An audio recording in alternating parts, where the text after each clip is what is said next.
Y es momento de recibir a Ileana Rodríguez. Ileana, ¿cómo andás? ¿Cómo estás, Vale? Bien, bueno.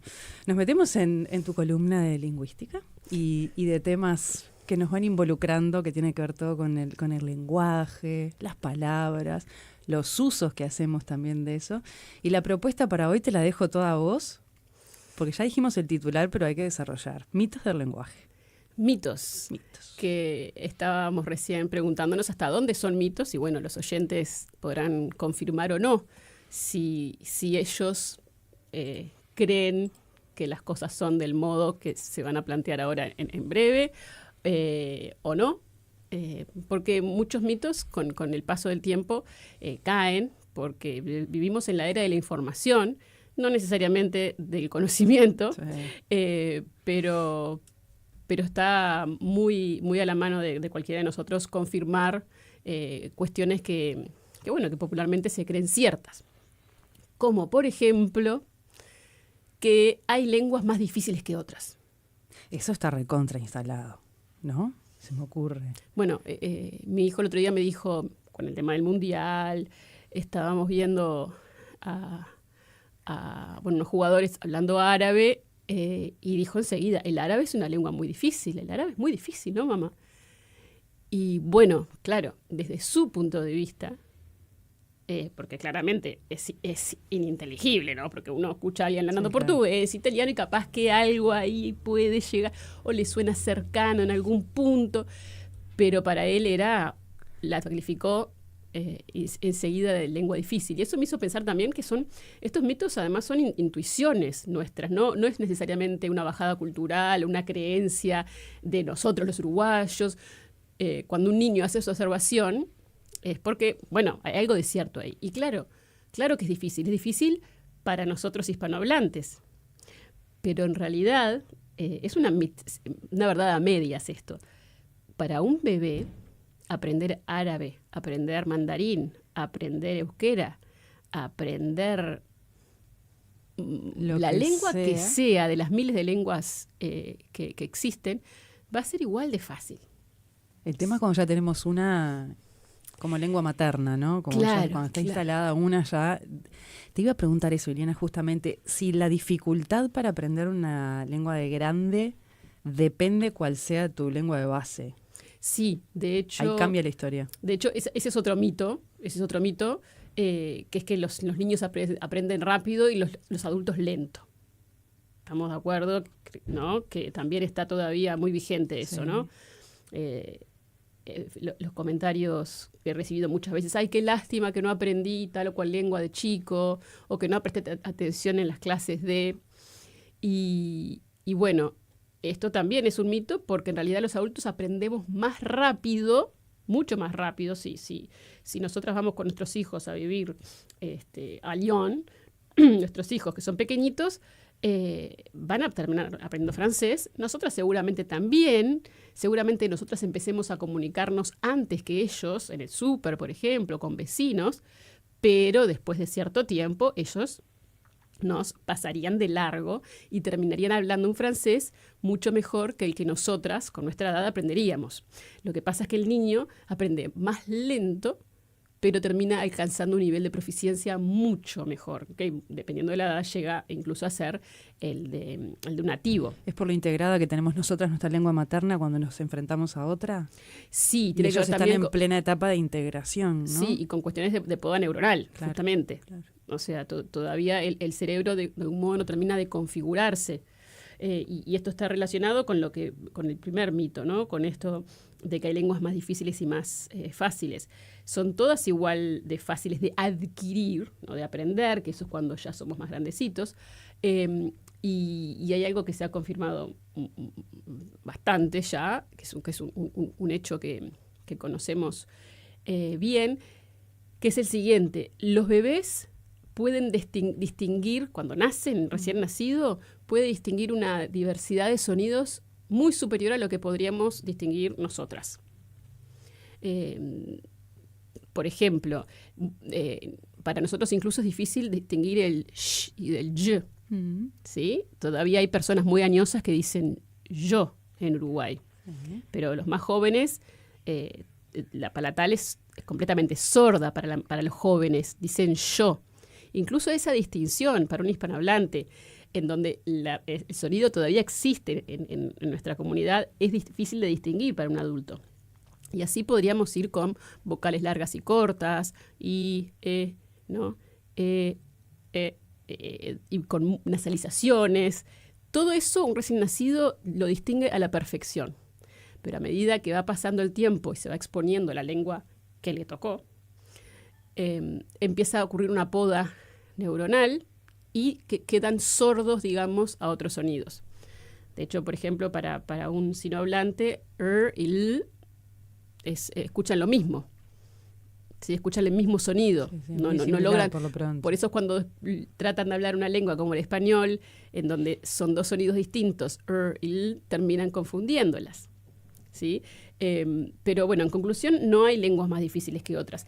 Sí, como bien decías, depende de cuando lo vamos a aprender, no adquirir de bebés. Cuando lo vamos a aprender, depende de cuál es tu primera lengua, dónde estés parado. Entonces el árabe es difícil para un hispanohablante, pero quizás para un hablante de alguna lengua de la región no lo sea tanto, como para nosotros el portugués. No lo vemos tan complicado. Claro. De hecho, hay servicios diplomáticos, digamos, de estados sofisticados que cuando forman a su personal, también pienso en cuestiones del FBI, ¿no? Y que tienen que enseñar lenguas rápidamente a su personal. Hay quienes han diseñado tablas de doble entrada, digamos, en donde dependiendo de tu primera lengua es cuánto tiempo te va a llevar, ¿no?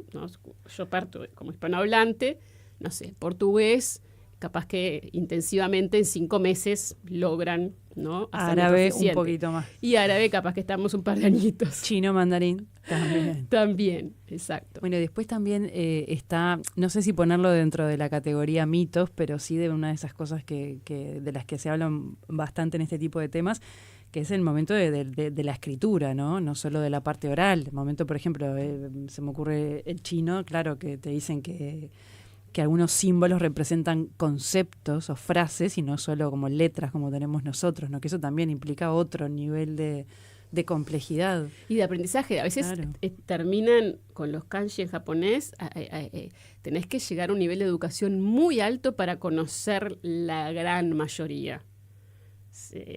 Nuestra forma de sistema de escritura, que es fonético, en teoría tiene excepciones, sí, pero básicamente no tenemos un grafema para un sonido. Y lo vamos combinando. Y listo. Más o menos ahí, ya uno cuando tiene un hijo en primero de escuela ya ve que puede escribir. Por supuesto que va a escribir con faltas, pero puede hacer uso de la tecnología. Pero hay sistemas como el de los pictogramas, por ejemplo, que ya es otra historia, ya es más complejo, ¿sí? Todo eso juega, pero cognitivamente lo importante es esto, ¿no? Creo que lo que subyace a todo esto es que cognitivamente todos los humanos tenemos como el mismo hardware. Tenemos todas las mismas ventajas, ¿sí? Independientemente de dónde hayamos nacido. Y hablábamos también de las etapas de la vida, y una cosa que hablamos un montón de veces es de los beneficios que tiene para el cerebro el aprender idiomas ya siendo adultos mayores, por esa cosa de ir incorporando cosas nuevas, ir manteniendo el cerebro activo, ¿no? ¿Vos qué mirada tenés de eso? ¿Importa el idioma que te pongas a aprender o la cuestión es ir incorporando Yo creo que elementos? más que el idioma es el hecho de enfrentarse a ese desafío. Siempre me da curiosidad el caso de Arnold Schwarzenegger, que llega de Austria con más de 20 años a Estados Unidos, sin hablar inglés. Y bueno, y apechugó y empezó a aprender y le llevó su tiempo, hablando con acento. Y bueno, fue un culturista famosísimo, súper exitoso. También, como todos sabemos, hizo una carrera cinematográfica fabulosa. Sí, claro.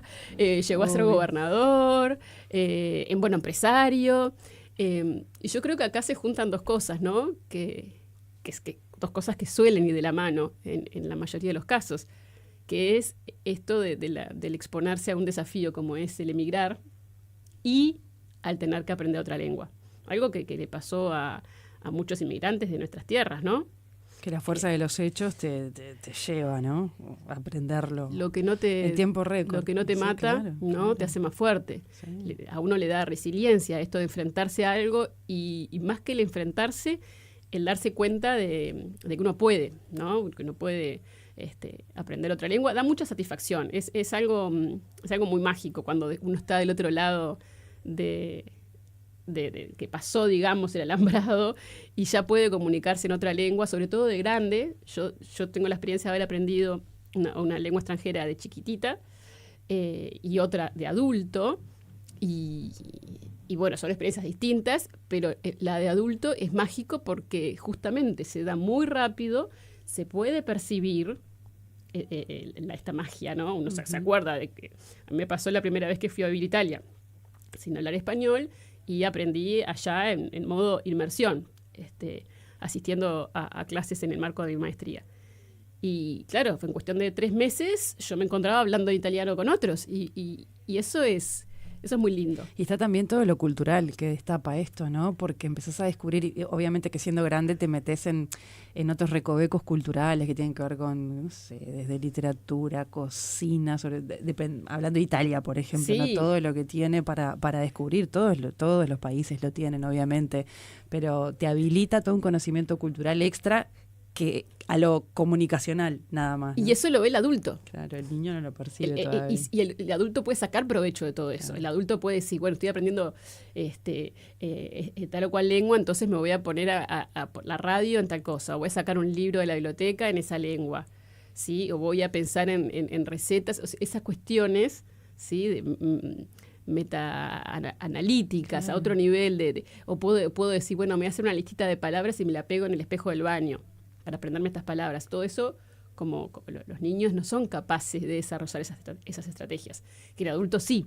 Por eso el mito de que los adultos aprendemos más lentamente. No, aprendemos mucho más rápido en la primera instancia, por lo menos. ¿Y qué tiene de cierto eso de que el idioma español es el más difícil de aprender? ¿También depende desde qué idioma lo estás aprendiendo? Sí, sin Porque muchos duda. de los traductores te dicen, ¿no? Me ha pasado a hablar con gente que está estudiando traductorado que te dicen, no sabes lo que es el enfrentarte, el repasar y meterte en otro nivel de las reglas gramaticales que otras lenguas no la tienen tan compleja, ¿puede ser? Bueno, ¿O no tanto? en realidad depende de dónde está la complejidad, ¿sí? Y esto nos lleva a hablar de otro mito, que es el mito de que las lenguas con el paso del tiempo se simplifican, ¿no? Y en realidad lo que pasa es que las lenguas cambian, se reorganizan. Pero, por ejemplo, hay verbos que no los conjugamos de determinadas maneras. Como O hay- lo hacíamos antes. Claro. Sí, ¿no? pero hay complejidad a otro nivel. Ajá. O sea, va cambiando el punto de la complejidad, ¿sí? ¿En qué cambia esa complejidad, Eliana, por ejemplo? Por ejemplo, pensemos en el caso del latín y del español, ¿no? Considerando que el español es una lengua neolatina, Ujú. entonces de algún modo el latín es un antepasado del español, ¿no? El latín funcionaba con casos. Esto quiere decir que a una palabra se le cambia una partecita, generalmente el final, y ahí sé si es un dativo, si es un genitivo. Muy complejo, ¿no? O sea, cuando uno se enfrenta al latín, dice, oh, esto estaba complicadísimo. Por otro lado, este sistema de casos le permite al latín cambiar de orden las palabras en la oración y siempre Mira. se mantiene el significado, ¿no? El mensaje comunicacional. El español pierde eso, pero empiezan a aparecer otras cuestiones, como un orden sintáctico más exigente, empiezan a aparecer preposiciones. Y no sé qué será peor, si aprender los casos del latín o cuándo uso por, cuándo uso para. Entonces, de vuelta, volvemos a esto depende de dónde me pare para ver la complejidad. Quizás alguien que habla alemán, lengua que tiene a su vez muchos casos, el latín no le parezca tan complicado, ¿sí? Alguien que habla español le va a parecer complicado, alguien que habla inglés le va a parecer complicado el español porque tenemos el verbo ser y estar. Ujú. Ellos tienen una sola opción, juntan ser y estar. Claro. Entonces, esto depende de dónde esté parado. Y también está el uso, y cuando caen en desuso ciertas, no sé, tiempos gramaticales, ¿no? Sí, Ahí sí. en el español, claro, hay algunos que no los usamos en la vida diaria. Sí, pero si los tenés que aprender, porque estás aprendiendo, los tenés que tener sí. en parte del aprendizaje. Vieron que está desapareciendo el si yo fuera, ¿no? Si yo fuera vos, ¿no? Si yo, por si yo sería, ¿no? Que a mí, honestamente, lo observo analíticamente como hace un poco de ruido, desde mi profesión, pero a mí me duele que se pierda eso. Pero por otro lado, cuando hablo con amigos de este tema, estoy como dividida, ¿no? Entonces yo no académica, digo, ¿por qué me duele, ¿no? Que alguien diga si yo sería vos? Que en Argentina, en Buenos Aires, está totalmente instaurado, ¿sí? En vez de si yo fuera. Por otro lado, me pongo en mi rol profesional y lo veo como, bueno, es un cambio más, es una simplificación que se está dando en esa parte del sistema, pero a su vez estamos complejizando otras partes, ¿sí? Entonces, este dinamismo, porque fíjense que si realmente las lenguas se simplificaran con el paso del tiempo, que también está atado al mito de que los jóvenes arruinan el lenguaje. Bueno, sí, también. Entremos en eso un poquito, porque, mira, hace algunas semanas estábamos embromando acá con la parte joven del equipo, que hay palabras que utilizan ellos, que nos mirábamos acá entre Jaime, Cairo y yo, no sabemos de qué estaban hablando, ¿no? Y no tenemos tanta distancia algunos, pero ya con que te separen 20 años de una persona, hay términos que realmente precisás que te los expliquen. Sí, pero es a nivel léxico, ¿no? Son palabras. Pero si los jóvenes realmente estropearan tanto las lenguas, hoy estaríamos hablando casi con piedras y palitos. Y no, el español, por ejemplo, hablemos de nuestra lengua, ¿no? No ha cambiado a un nivel de que no nos permita más hacer poesía o narrativa. Son algunas palabras que se cambian. Cambian palabras, cambia también la gramática en términos generales, puede haber cambios a nivel sintáctico, morfológico, pero donde se simplifica de un lado, se complejiza del otro. ¿Sí? Eso también la lingüística histórica lo ha mostrado un montón. Sabemos, por ejemplo, que las lenguas pasan de ser sintéticas a ser analíticas, es decir, a tener mucha información en una palabra, a dejar que la información quede en el orden de las palabras, en una frase. Pero yendo a esto de las palabras, también se me ocurre otro mito, que quizás no es tan conocido, pero seguramente la audiencia en algún momento escuchó algo. Esta idea de que los esquimales tienen cientos de palabras para la nieve. ¿Lo escuchaste alguna vez, Vale? No, ¿sabes que no? Ese no es tan común. No, en el mundo anglo, para referirse a la nieve, sí, mira, nunca lo había escuchado. Porque esto surge justamente por investigaciones de lingüistas estadounidenses que son de los primeros que empiezan a estudiar a las comunidades inuit. Y bueno, lo que sí pasa es que ellos tienen muchas formas de hacer referencia a los tipos de nieve, sí, más que, por supuesto, que las que tendríamos nosotras enfrentadas a un panorama con nieve. Pero no, de ninguna manera son cientos las palabras. No, son varias por los tipos de... sí, como nosotros para los alfajores, sí, quizás. O me pongo a pensar de acuerdo a las características de cada lugar y espacio, como acá hablamos de pasturas y distintos tipos de pasturas, yo qué sé. Exacto. Se me ocurre, sí, ¿no? Sí, cada comunidad va a necesitar un repertorio más específico, más preciso para sus quehaceres, para en lo que se le va la vida, ¿verdad?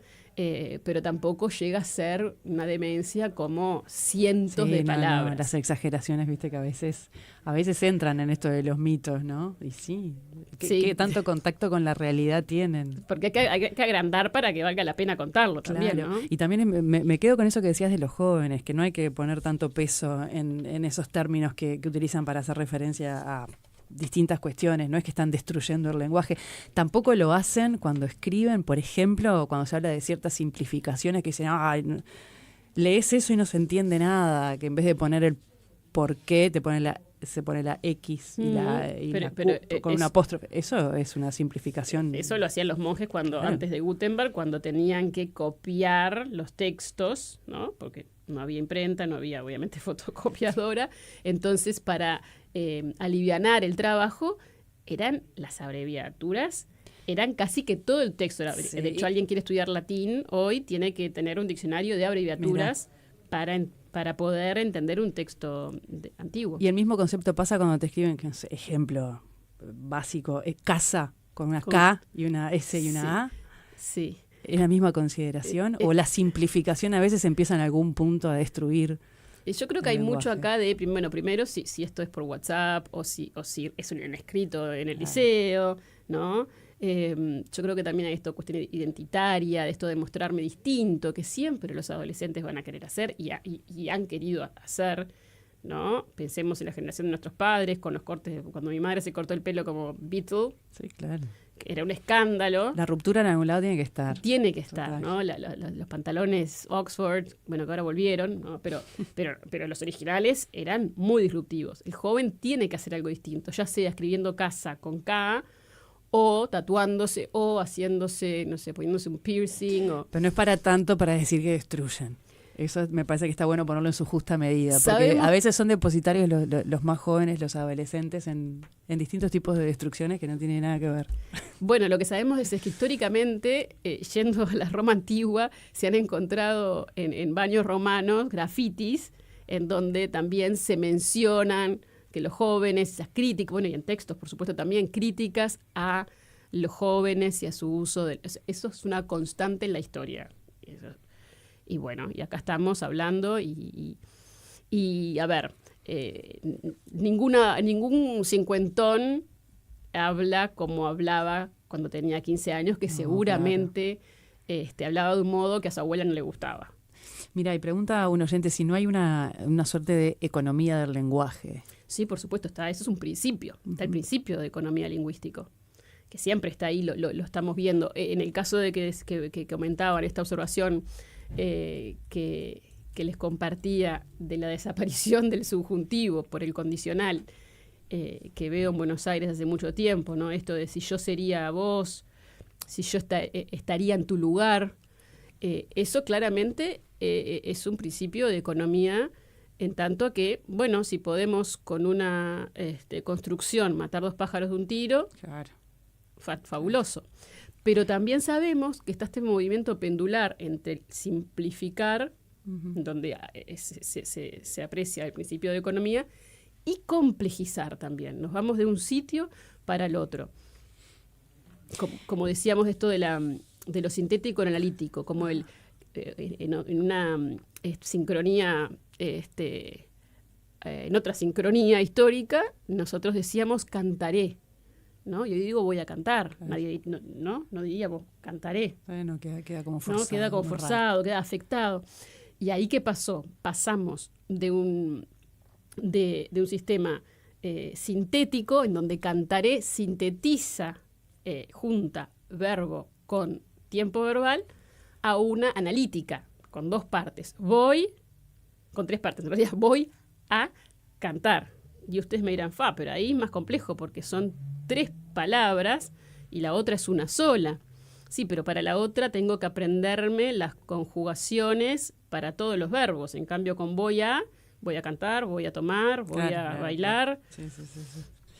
Ileana, un placer como siempre recibirte en este espacio. Recordarle a los oyentes dónde te encuentran en las redes. Bien, ando por Instagram, me encuentran como Ileana con Y, Virginia Rodríguez. Si tienen los oyentes algún interés en particular, anímense a escribirme y a proponerme temas que encantada de discutirlos en las próximas semanas. Divino, muchas gracias, Ileana.